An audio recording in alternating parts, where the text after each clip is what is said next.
Hi everyone. तो हमने sequence देख लिया है। सीक्वेंस एंड सीरीज़ का ही आज ये पार्ट 2 वीडियो है जिसमें हम अर्थमेटिक प्रोग्रेशन के बारे में पढ़ेंगे। इससे पहले हमने सीक्वेंस के बारे में पढ़ लिया और उसके क्वेश्चंस भी किए थे। इसके अलावा आप 8.1 जो है क्लास 11th का उसको भी ट्राई कर सकते हैं। इसके अलावा आप RS अग्रवाल और RD शर्मा भी रेफ़र कर सकते हैं। अगर उसके अलावा भी आपको बुक जाननी है कि कौन सी बुक हम फॉलो कर सकते हैं तो उसके लिए आप कमेंट कर दीजिए, मैं वहाँ पर आपको बता दूँगा।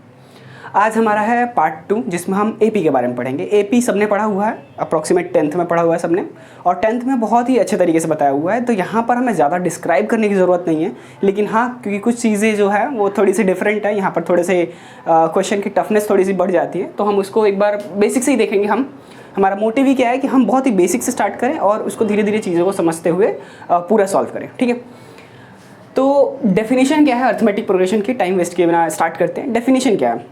डेफिनेशन यही है कि मेरे पास sequence of numbers in which difference between two consecutive terms are constant. मतलब कि अब एक बार समझते हैं कि मेरे पास जो है एक सीक्वेंस है। लेट्स से ये सीक्वेंस है। सीक्वेंस क्या है? A1 A2 A3 A4। अब ये कहना क्या चाह रहा है इसमें कहना चाह रहा है कि अगर मैं इन दोनों का डिफरेंस देखूं, टू कॉन्जिक्यूटिव टर्म्स का क्या हो जाएगा? A1 और A2 या तो फिर A2 A3 या फिर A3 A4। ठीक है, ये हो जाएंगे। अब इन दोनों का जो डिफरेंस होना चाहिए वो कांस्टेंट होना चाहिए, मतलब इक्वल होना चाहिए।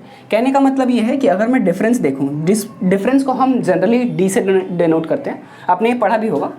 D से हम डिफरेंस को लिखते हैं। ठीक है, और मैं यहाँ पर लिख भी देता हूँ कि ये क्या है। D से हम लिखते हैं किसको है वो भी मैं लिख देता हूँ। ठीक है, डिफरेंस होता है। ठीक है, तो ये होता क्या है? ये होता है A2 माइनस A1 कह सकते हैं, या फिर ये सेम होगा किसके बराबर? A3 माइनस A2 के बराबर, या फिर ये सेम होगा A4 माइनस A3 के बराबर। इस तरीके से चलता है डिफरेंस का कंसेप्ट। ठीक है, डिफरेंस आपको समझ में आ गया कि डिफरेंस है क्या।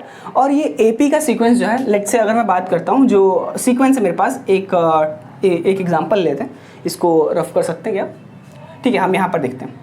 यहाँ पर मैंने एक सीक्वेंस लिया है, ठीक है, जिसमें 1 4 7 10 13 16।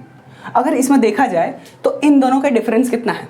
3 का है। सेम ऐसे ही 7 और 4 का डिफरेंस कितना है? 3। सेम ऐसे ही 10 और 7 का डिफरेंस कितना है? 3। यहाँ पर भी डिफरेंस कितना है? 3 का। तो क्या हम इस सीक्वेंस को AP बोल सकते हैं? बिल्कुल बोल सकते हैं, क्योंकि डिफरेंस जो है वो बिल्कुल बराबर है।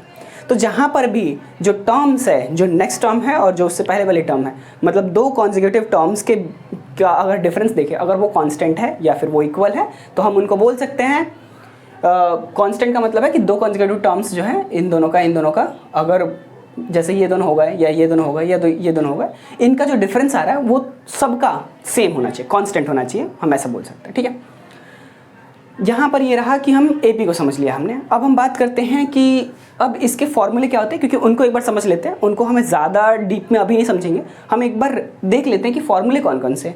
अगर मुझे nth टर्म निकालना है, nth टर्म जो कि हमने सीक्वेंस में पढ़ा है, अगर आपने नहीं देखा है तो आप इससे प्रीवियस वीडियो में जाके देख सकते हैं। वहाँ पर nth टर्म को हम ऐसे लिखते हैं AN। ठीक है, उसको हम निकालते हैं ऐसे A1 + n-1 × D।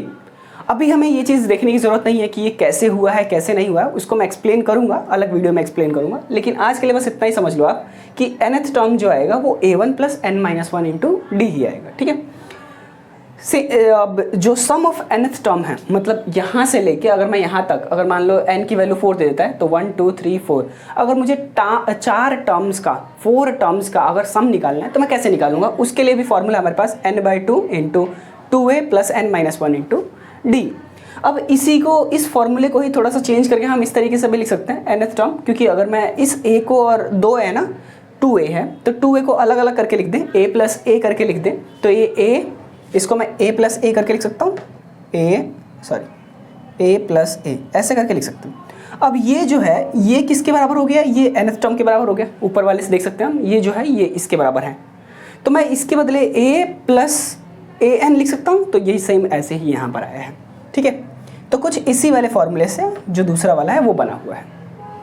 और एक और है जिसमें हमने अर्थमेटिक मीन की बात की। Arithmetic mean of between the two या ऑफ द टू नंबर्स हम अगर इस बात करें, लेट्स से कि मेरे पास एक है 4 और एक है 8, इन दोनों का अर्थमेटिक मीन कितना होगा? कोई क्वेश्चन आ जाता है तो वो कैसे निकालेंगे? उसके लिए फॉर्मूला ये है A + B, A B और /2। ठीक है, ये अभी फॉर्मूला है, हम इस पे और ज़्यादा डिस्कस करेंगे लेकिन वो किसी और वीडियो में। बस यहाँ तक अभी हमें समझना था कि अर्थमेटिक प्रोग्रेशन होता क्या है, एपी सीरीज होती कैसे है, और वो फॉर्मूले हमने देख लिया है। ठीक है, इसमें इतना ही है। हम आगे वाली वीडियो में हम सीखेंगे कि ये फॉर्मूले कैसे आए हैं, हम इन फॉर्मूले के ऊपर क्वेश्चन कैसे करते हैं, ये सारी चीज़ें हम अभी धीरे धीरे सीखेंगे। ठीक है, तो आज की वीडियो में बस इतना ही, मिलते हैं नेक्स्ट वीडियो में।